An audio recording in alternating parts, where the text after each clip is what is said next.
now we're going to run a sort of combined session. So I think Luigi is going to just talk through some cases in which APRV is used. And Nader Habashi is here from America, and he's one of the best proponents of APRV, I think. I've heard talking ever about it. So he's going to help us sort of understand how to make use of it. And it may be a mode that encourages spontaneous ventilation to such a degree, actually avoids a lot of the problems that we've just heard about with regard to asynchrony. So what we thought we'll do the next few minutes is basically I will be the junior doctor, faced with some clinical cases, and I'm going to do something. I'll present the case, present some concept, then present the case, and then ask my expert to explain it to me. So, and then you've got the opportunity to ask questions. So it's a bit of interactive, but we'll do it that way. And hopefully the cases might illustrate some points about the principle of APRV and some troubleshooting. So I hope it works for you. So I think this is what we're going to do, but we're not going to do it in succession, but we're doing it all together.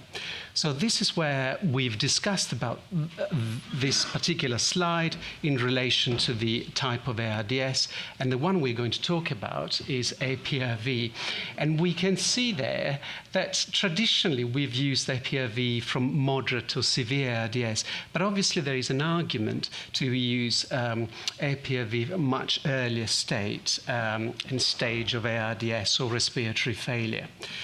So what is it? I think if I'm as a junior doctor, I'd like a definition, because I'd like something to discuss. And I think this is what might look like. So it's CPAP effectively, which we call P high, and there is a time cycle release phase at a lower pressure, which is P low, and where integrated spontaneous breathing can happen throughout the respiratory cycle and independent from the respiratory cycle.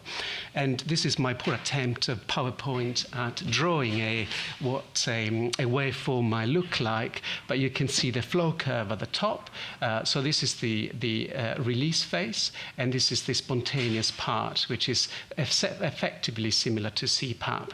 And this is what you will see in a ventilator. So you will have some settings like P high, a time at the high pressure, a pressure low, and a time at low pressure. And some ventilators, not all of them, will give you the opportunity to add pressure support, but we don't. And we'll go through step by step to that. This is to give you an overview. And roughly there is an idea that proportion of time spent during the time high versus the time spent at T low. So we know that the determinant of oxygenation, I'm not going to go through, but there are lots of things that we know already. We know about FiO2, the pulmonary blood flow is very important, the lung volume is very important, but I think sometimes at the bedside I always forget about the time, what time is required to do to recruit the lung at high pressure.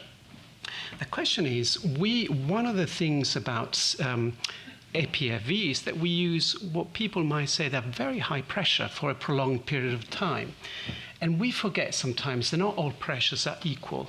So if you look at this physiological study, this is looking at the same type of pressure, the same type of strain that the lung receives, but it can be delivered either as a continuous or static pressure, or as a dynamic pressure. And you can see here that when you start at dynamic pressure, here this is the beginning of the airway pressure, 27, and goes up to 46. So the patient normally deteriorates. The transpulmonary pressure increases, the oxygenation decreases. So the lung becomes heavier, becomes full of edema, and this is difficult. But if you use the same type of pressure with the same type of stress and strain of the lung, but delivered continuously, now here we have the reverse. We have that the pressure goes down over time, the lung compliance improves, the state of the lung improves, the lung becomes more homogeneous, the transpulmonary pressure that you need goes down, and the oxygenation either improves or remains the same. And this is one slide from Professor Habashi and Penny Andrews here, that basically shows this is one of the lungs in APRV. This is a lung on conventional ventilation, and these are the histologies. Now, I'm not a histologist here, but if this is a normal lung, and this is what the APRV looks like, I'd rather have this one than this one that's in conventional mechanical ventilation. So you see much more lung injury over there.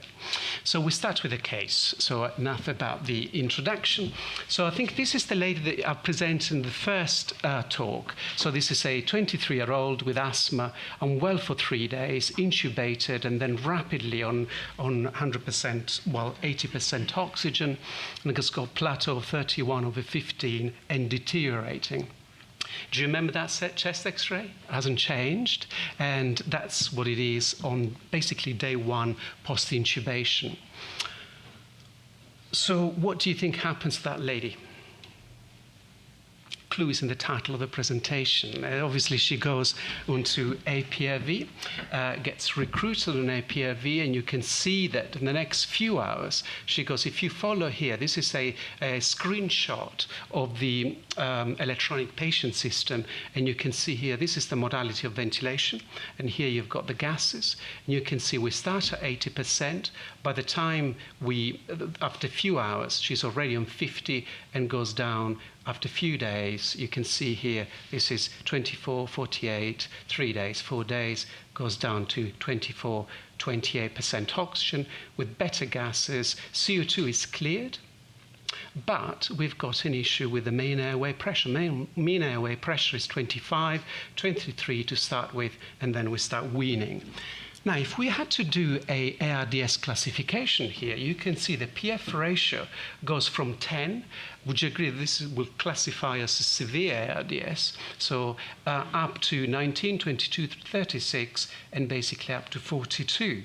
So she goes within 3 days across the entire severity of ARDS based on PF ratio, from severe to moderate to mild. And technically, at day 3, she's no longer an ARDS, if we don't take into account the mean airway pressure, so the oxygenation index, or the work that is required to maintain that PF ratio. And this is 8 days later. Obviously, she had a very disease responsive to treatment. She's done very well. But that's the concept of clearing edema and recruitment over time. So that lady was clearly recruited in the referring hospital, but obviously she needed that amount of time and that amount of pressure to fully recruit the airways. I'm going to present another case. I think most of my colleagues here will recognize. Obviously, he's a 62-year-old gentleman, had a kidney pancreas transplant, referred from another hospital, very high oxygen and pressures. The stories will be very similar in terms of oxygenation and pressures, and a PO2 of 8. So you would agree that is a sort of type of severe ARDS. That looks like this chest x-ray, so bilateral infiltrates. This was on May, 26th of May, the day of referral. And that was his recruitment CT. So that's a 5 centimeters of water and 45. And you will agree that there is minor recruitment within 40 seconds of high pressure. But again, after a few hours, and he improves and clearly responds fairly quickly to APRV in terms of oxygenation index. And you can see here that from 13 goes up to 42. So these are patients where colleagues have been struggling for ventilation. And this is a patient very severe and clearly need to be in a place where, if necessary, it could go into extracorporeal circulation. But that's his chest x-ray at day 2, but very high pressure, well, high pressures on APRV. And you can see there that you can think, right, those were pulmonary edema, bilateral infiltrates, but what about the lobar pneumonias? What about the patients with unilateral disease? Well, I'm going to show this case. It's a lady who had a right-side Legionella pneumonia, multiple organ failure, and you can see again, you're going from APRV there with that mean airway pressure, and you start with 75% and very rapidly improves over time. And by over time, I mean over the last 3-4 days. And this was her chest x-ray. So you can see it's fairly unilateral disease. So it's not the classical diffuse bilateral pulmonary edema or infective pulmonary edema. And this is a few days later, it starts to clear and then clears again. And obviously that will track the improvement in gas exchange. So now this is my, as a junior doctor, that's my limit, the comfort of my knowledge. So I'm going to ask. The question is, we've looked at the fact that some of these patients, after 40 seconds, between 5 and 45 centimeters of water, show very little recruitment. But then after 3 days on APRV, there is massive lung recruitment. And so the question is, what is the effect of pressure time versus pressure alone? And then what is the effect of APRV on pulmonary edema? So I'd like to ask some help. I don't know the full answer here. I can only speculate on what we see in the lab. And even some older data that suggests that if you add a continuous pressure, we can call it PEEP or you can call it CPAP, that you may actually encourage water redistribution into the interstitial space and actually improve the lymphatic flow. The key thing, though, is that when you have a continuous pressure like PEEP, one of the key differences, and this is speculation, is that the lymphatics may not dilate. And one of the problems is that if you move the water to the interstitial space, you still need to get it out of the tissue. And what we found in APRV is that the lymphatics are very dilated. And despite lots of fluid resuscitation, whether it's our patients or animal models, the lung water stays very low when we measure this by PICO, where it tends to go up in other modes. So it may have something to do, I'm speculating here, with the release phase. That when you add pressure to the chest, you're actually pushing the water into the interstitial space where lymphatics are. But the release of the pressure, because the problem is the outflow pressure to the thoracic duct and to the innominate vein are going to be the same. So there's no flow, there's no pressure gradient. But that intermittent release may cause a slight change in pleural pressure where you actually create a peristaltic pump because the lymphatic vessels are valved. So the dilation plus the release may lead to that. Again, I don't know that that's the mechanism. That's something we're trying to study, but we definitely feel that there's a lung water protection going on because the edema in APRV is not in the distal airspace. It is in the interstitium of the lung, whereas in other modes of ventilation, it tends to be everywhere, and actually much less in the interstitial. We have a lot of bronchial cuffing and lots of water around the lymphatics. Thank you very much. And then Penny, you want to Okay, yeah, so a couple of things. I think one thing that when we talk about using high airway pressures on APRV, I think it's also important to look at it as mean airway pressure because as Dr. Habashi has often described, what's the mean airway pressure of the waveform this way or this way? So the mean airway pressure versus driving the pressure in for a short period of time or holding the pressure for a long period of time. So this is from the lab that we collaborate with in Syracuse. And on the left side, you'll see a homogeneous lung. This is a normal lung. We take that, and you can see the alveoli barely move. So the gas is diffused across the membrane, so there's diffusive gas exchange. Now we injure the lung, and you see on the right, there's a lot of collapse, a lot of heterogeneity, and so the lung, this is in vivo microscopy, so you can see that the lung is very damaged. So then if you go to the next slide, we see this is now we're going to try to recover the lung, and this is low tidal volume strategy. And you can see where the volume is distributed, and it's still very heterogeneous. And you can see there's still a lot of collapse, and you have to keep increasing PEEP to try to stabilize that lung.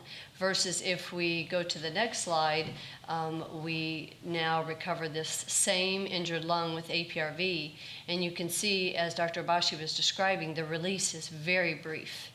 And so the pressure is held for a longer period of time, as Dr. Camporota explained, the 90% versus the 10% on the release. So you recover the homogeneity. Thank you. And this is the slide you were mentioning about the lymphatics. Okay. Do you not think the spontaneous breathing component as well helps the lymphatic pump? I think probably yes. The studies that we were talking about, there was no spontaneous breathing. Okay. I think spontaneous breathing is just a whole other dimension, and perhaps we'll touch on that. Did you want to mention about anything? Sure, about we can do this. Now, this is one of the proposed studies we're going to try to do, but if you look at this perhaps work, you can see that what this is describing is whatever type of edema you have in the lung, as you develop interstitial expansion, you will at some point create a change in the compliance of the interstitium. So normally the interstitium of the lung has very low compliance. And then at some point the compliance becomes very high. And it's almost as though there's sort of a separation, a dissection of the tissue, and you actually tear the interstitium of the lung, which is the supporting structure of the lung, the matrix of the lung.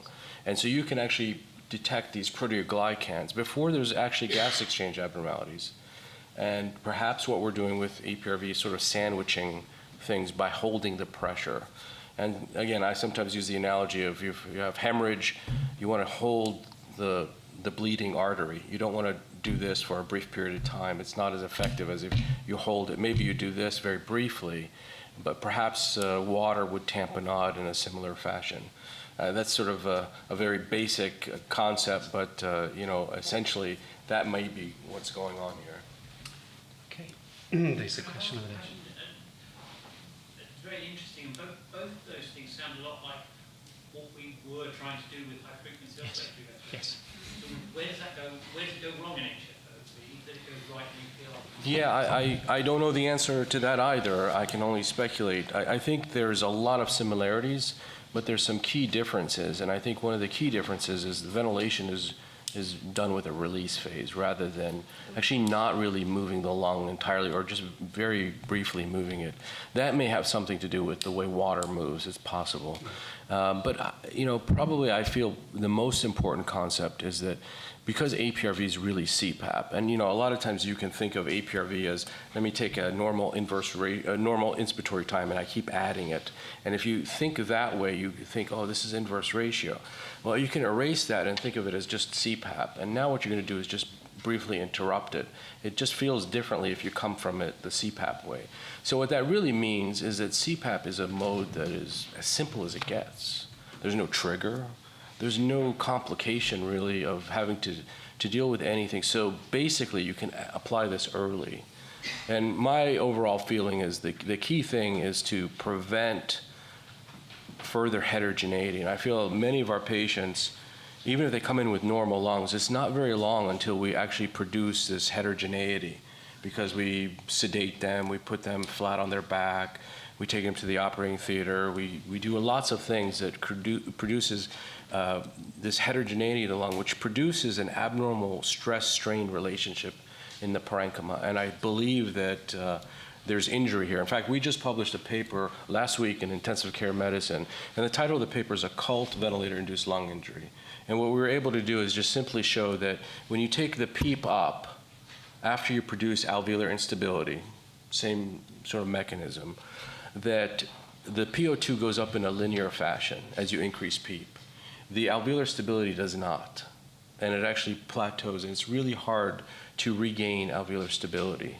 So when we commonly use as PO2, thinking that the lung is okay, but you have X-ray abnormalities, you have a lot of other subtle clues that perhaps the distribution of ventilation is altered, that the relationship of how gas is distributed in the lung. I think that's also a key question, of course, is the low tidal volume concept, in my view, sometimes is an incomplete thought, simply because we don't know what's happening on the other side. We don't have a good visual representation of how this is distributed. Analogous to high cardiac output. Where is that going? I mean, high cardiac output doesn't mean you're going to survive your sepsis. It's how it distributes and how well your microcirculation. Which was shown in that video where the 6 mLs per kg was going, and you could see on that video it was just going into a very small portion where the rest of the lung was neglected. I want to show this case because it's not everything is about pulmonary edema. It's not everything is about patients getting rapidly better miraculously. So this is a lady who, again, was referred from a different hospital, came in with abdominal sepsis, had a Hartmann's procedure, and then postoperatively she developed atrial fibrillation. That's very common. She was treated with the amiodarone, again, very common. But then she developed progressive respiratory failure. And you can see here the time scale from the 11th of February, and then she was referred 20 days later because at this point she had progressive respiratory failure. And that's the diagnosis. She had an acute interstitial lung disease, possibly secondary to amiodarone. She was treated with methylprednisolone. So this is what the chest x-ray looked like from the 10th when she had post-op, and then the 22nd when she was referred. So you can see progressive deterioration. And then she was on APRV. This is what was with us, and you can see that whatever pulmonary edema there was, that cleared. But the chest x-ray is not normal. And you can see that it's not normal because she develops a left side pneumothorax, and she has a chest drain, and here you may not be able to see it, but she develops a right side pneumothorax as well. But the reason is there is this pattern of CT scan. You would agree with me that there is a lot of interstitial lung disease, a lot of ground glass there, and this is not reversible. So the part that we've been able to reverse has been the consolidation in the edema. So you can see there the consolidation has been improved. You can see here there is a lot of heterogeneity which is not clearly there. The lung edema is cleared, but there is a lot of underlying fibrotic lung disease. And you can see here from the trend of the FiO2 that this is a lady that despite several days of treatment, she has not responded. This is a lady where obviously she has irreversible fibrotic lung disease, not responded to conventional ventilation, not responded to methylprednisolone. So that's not a happy ending, but just illustrates the point of what can be achieved. And that's the point of the length of lung injury before we treat with APRV and the length of treatment before someone develops irreversible and fibrotic lung disease. So I was just going to say something about goals, if it's okay. So I think the goals that we want to achieve is to recruit and maintain the lung volume. We'll do that using a time pressure product, so the high pressure, higher sort of a longer period of time. And what we want to do is decrease the elastic work of breathing, and we can achieve that with slightly higher pressure, and goes back to the question that Luis just mentioned earlier on. And we would like to minimize the number of releases, because obviously every time we release the lung, we'll create some sort of recruitment, de-recruitment. There is a specific way to set the T low, so we minimize the deflation of the lung. And then I just say here, allow spontaneous breathing as soon as feasible. I'm not really committing myself to say exactly when, but I think when the patient is ready, in other words, when the patient is improving. And the reason why ready is that we need to see some improvement in lung volume. I can't tell you 2 days, 3 days, but clearly it's not feasible to start spontaneous breathing in someone who is really struggling with the high driving pressure. Okay, so we've got some guidance. This is really very general guidance, but if we think about T high, we would like it to be between 4 and 6, but this is just a beginning, a starting point, and we can do it shorter if there is no spontaneous breathing and if we are concerned about the CO2. Certainly we want to beginning a little bit more bulk ventilation if the CO2 is high, and if the diffusing capacity is low, so for example, lung fibrotic or any condition that causes poor recruitment. And maybe we can go a little bit longer if there is spontaneous breathing, if the CO2 is normal with mandatory ventilation, and again, good diffusion, and certainly during weaning, whether we can extend well beyond that time. The P high is a very difficult thing, and this is going to be an expert question, but I'll tell you what I've experienced in two patients. This is P high, so normally it's between 25 and 35, but this is really rule of thumb. We can set it based on the same plateau peak pressure, depending on what modality of ventilation you use. You can use the Oxygenation Index, and I'm going to explain a little bit I'm going to show you the importance of it. We can be a little bit more sophisticated looking at esophageal pressure, but that's certainly not routine, and is something that might not be recommended all the time. And I just note here that P high greater than 35 sometimes may be required. And when the P high is very elevated, we need to think about non-compliant ventilator circuits, because some of the energy will be dispersed by the tubing. So this is the concept of oxygenation index. I'm sure you're all familiar with it, but just to remind ourselves, because there will be a little case at the very end of the presentation. So essentially, this is the inverse of a PF ratio, but is corrected for the mean airway pressure. So here, the higher the oxygenation index, the worse is the lung, regardless of the PF ratio. So in other words, if the mean airway pressure, or the P high, is 25, and the PF ratio is 8, is very different from someone with a PF ratio of 8, but the mean airway pressure of 10. So that takes into consideration the effort or the pressure cost to maintain that FiO2. That is an idea of esophageal pressure. So you can see here, this is the esophageal, and this is during APRV. And why do we do that sometimes? Sometimes we don't know whether what we are doing with the ventilator will translate and be transmitted straight to the lung. You can see here that the transpulmonary pressure here is only 10 centimeters of water, but obviously the P high is 28 over 0. And it is quite useful to see that you're not transmitting all that pressure to the lung. So, will be next. And this is compare and contrast with a positive pressure ventilation, so a normal pressure control ventilation. And this is one of the problems sometimes that we can do during setting the pressure high in spontaneously breathing patient. So you can see here, this is a quite large swing, and then possibly here the P high is set too low. So the patient needs bigger swings over there, and when the pressure is optimized, obviously the pressure swings become much smaller because the patient is at the optimal lung volume. So I've got a case. He's a 60-year-old gentleman with a lot of comorbidities, very breathless, admitted in January this year. First with a non-invasive ventilation, then failed, intubated the next day, 100% oxygen, and referred to us for refractory hypoxemia. That was his chest X-ray. But the important thing I want to show you is this. You can agree with me that the shape is towards, will point towards a very high pleural pressure or intra-abdominal pressure. And in that case, the gentleman was started on APRV, and 2 days later, that was his chest X-ray. But second lady is a 55-year-old lady with schizophrenia.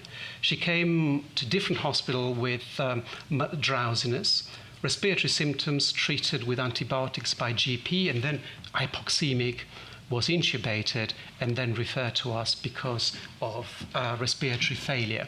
And she came to us on the 21st of January. I don't know what you think, but I can't make too much of his chest X-ray. It's all very sort of white, bilateral, difficult to see where the diaphragms are, and that's body shape. And in that case, you can see how here you've got a lung that is completely collapsed, and I think this is just, I cropped a little bit to say that it's a small lung around a quite heavy chest. And this is reflected a little bit on the P high. So you can see here the P high is 38, 39, but you can see this allowed us to go from a PO2 of 8 down to a PO2 of 60% within a few hours. And then this is something that Penny has given me very nice, and just what the feeling of a high pleural pressure must be on a ventilating patient. So the idea that the P high should lift all this weight. And the question is P high, when is P high not high enough, and how high can we go?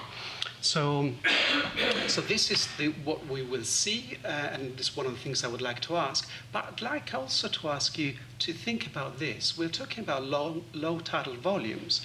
Now look at that. The peak pressure has been 45, 40, with a mean about 30. But look at this expiratory volume. Got 600, 800, 900. How many people are concerned about this tidal ventilation or release volumes? At least one. That's very good. Okay, so the questions I'm going to ask is about, one is about the P high, how much should we do it in mandatory or spontaneous breathing, and should we be concerned about these tidal volumes or release volumes? So thank you very much. Let's see. Okay, so I think that's a great point that you made about considering the transpulmonary pressure, because again, although attractive, the universality of using one number, such as a plateau pressure, to fit all of our patients, which their phenotype is completely different, may not make a lot of sense. And I think to some degree you have to consider the type of patient you're ventilating.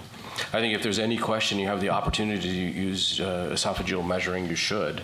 But you certainly don't need that to suppose that this patient would require a lot of pressure. Now, this is, I think the slide you're showing here, this is a recent study. We presented this at the Society of Critical Care Medicine in abstract form, and it's submitted for publication now. But what we did is we looked at using esophageal pressure measure, and this is not spontaneously breathing. This is in the lab. And what you can see is that the transpulmonary pressure between low tidal volume and APRV are exactly the same. The difference is the chest wall component. And it is our thought that perhaps APRV is actually really good at recruiting your chest wall, especially in a situation with increased chest wall elastance. So perhaps what's happening is the chest is getting bigger and the lung is having a little bit more room inside the thorax and not actually driving direct pressure up into the lung. The difference between these two is that the mean airway pressure, the plateau pressure, it's called plateau, mean value is around 35, and here it's 21. So the airway pressure is definitely different, but there's no change in the pressure in the lung itself. So just for clarity, that one is your transpulmonary pressure. Yes, which is sorry. And then here you've got the total pressure. Yeah. And the majority of the difference is the pleural, so the chest wall. So when you look at the compartments, most of the energy is actually going to the chest wall. Sorry, the same thing basically. I am from the pediatric side, so we use Yes. some APRV, don't use very frequently, but we use almost every week one of the child. We put on the APRV. Yeah, I don't know what to tell you. My experience is completely the opposite, that we get calls on babies that aren't doing well on high frequency, and we switch them over to APRV and they do better. My guess is I'm probably not as good on HFOV as I am with APRV, and perhaps vice versa. I think it really depends on your experience level. We've been very successful with small babies, including micropreemies, with APRV.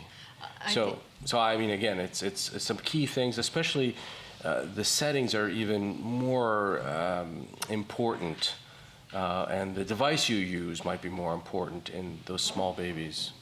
Yeah, and I think just real quickly, which is, I just wanted to make one thing clear. The time that Dr. Camporota showed is for adults, that 4 to 6 second range. But for pediatrics, somewhere in the 2 to 3 second range, and neonates 1 to 2. And I think that's the big difference, is the calculation of achieving at least a 90% CPAP cycle time at the P high, T high. And I think that's very important, not only for recruitment, but for the diffusive gas exchange. Also, the T low is extremely important, because Right. if it's not set correctly, then you may have larger tidal volumes seen at the ventilator, and it's actually analogous to decreasing your PEEP if it's set too long. So those things are very important. So the second issue was... The second issue, yes. Am I concerned about this 900 milliliters Yes, tidal yes. volume?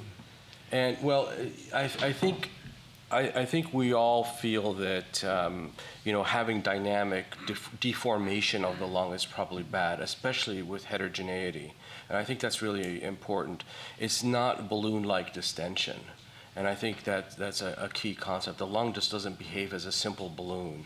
It's just the wrong geometry for the actual lung. And so I think what might be important is what's happening at the alveolar level. And when we look at APRV, this is APRV set incorrectly down here. This is how long the release time is allowed to extend this peak expiratory flow 10%. So this is almost going to zero. So your expiratory flow is almost going all the way to zero. 75, you're not letting it go. It's very brief. So longer time, shorter time. And you can see that when we compare whole lung tidal volume to alveolar tidal volume, the alveolar volume in APRV is actually very low. you may get a very large tidal volume. And I don't know if you recall the video you showed where the lung was just twitching. That was 12 mLs per kg. That little twitch was 12 mLs per kg. So if you have many more alveoli, each contributing a very small amount, you may get a large whole lung tidal volume, but what's happening in the lung is really not a lot of dynamic change, and I think that's important. If you go to low tidal volume, you see the opposite. At 5 of PEEP, the alveolar tidal volume is actually huge relative to the tidal volume. Again, this is all 6 ml. That dashed line is 6 mLs per kg tidal volume, but you're increasing the PEEP here, and what you're seeing is the actual alveolar tidal volume progressively goes down.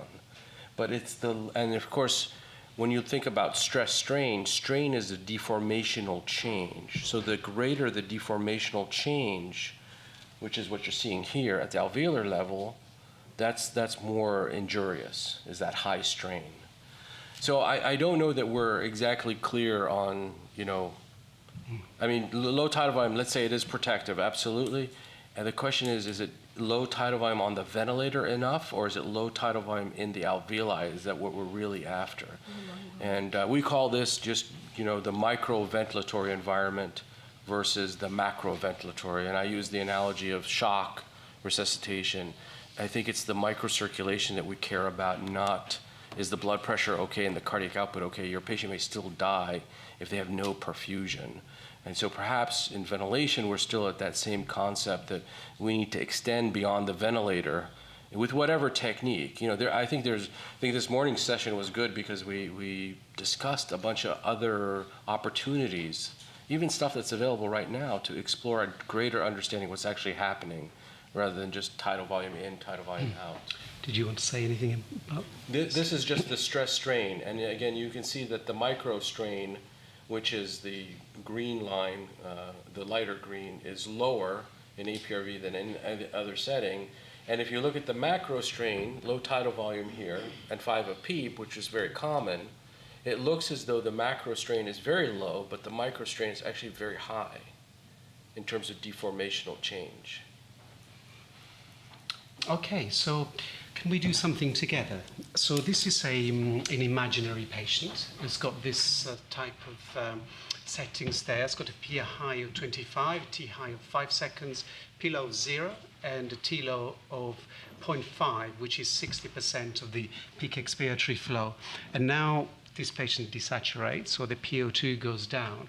And we need to do something about it. And I would like some ideas because I'm not sure which button to press, and I need some guidance from you. What would you like me to do? PO2 is down. CO2 is normal. Take it from me. Okay, we increase the P high. And we can increase the T high. I think as a sort of general idea, what we want to do is increase the time pressure index. So we can do it this way. Or clearly, the other option is that this release is clearly too long. So we need to shorten this release time, the T low, so we can achieve 75%. So then we have a better homogeneous lung, much more recruitment, and the PO2 will go up. Obviously, if you have a pressure support, it's always 0. We don't want any inspiratory synchronization that can cause lung injury.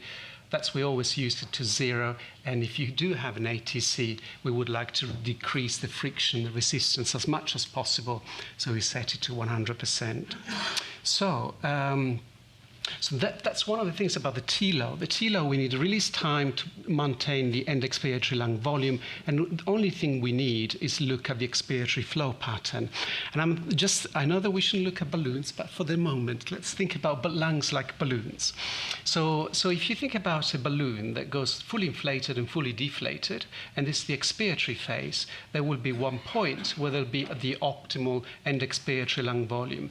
And this point is the time that it takes for the expiratory flow to reach 75% of the peak expiratory flow. And this might be any number depending on the characteristic of the lung. So I'm just going to explain a little bit what this is my diagrammatic drawings. So if you think about a very stiff lung here on the right-hand side, then what you have is a very steep expiration. So the lung, to reach 75%, it will use very little time. Do you agree? Very stiff, very high elastance.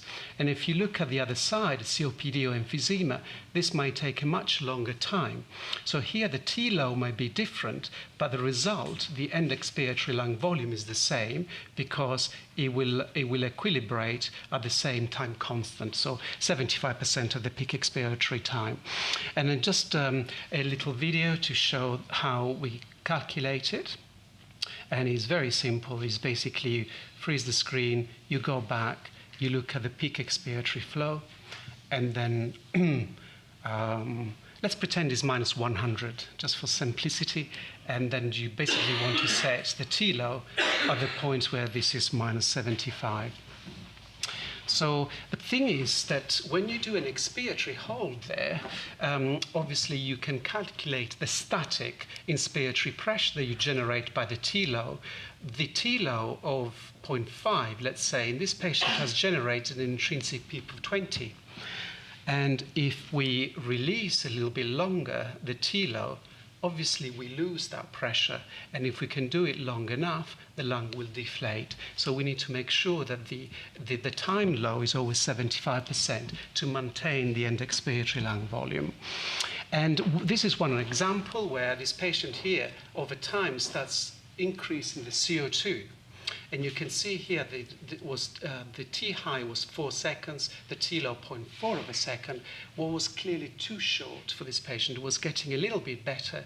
And now what had to be done is to increase the T low, and the CO2 cleared. So you've got more time because this patient was overinflating, and you can see that over time over there. So basically what we're going to do, if we find ourselves with the same situation, but with the CO2 goes up, we want to increase the P high and the T high. This is counterintuitive, but what we want to do, we want to increase the surface area and the lung volume to increase alveolar ventilation.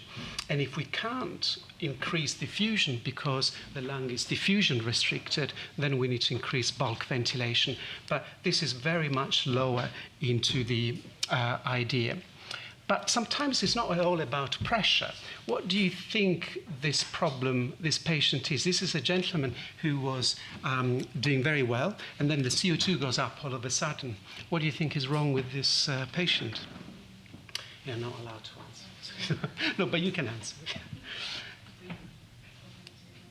Certainly spontaneously breathing, but what else do you think? You see this? This is not quite a 45% slope. This patient has secretions in the tube, and he's absolutely blocked his tube. So in this case, you can see all this section here.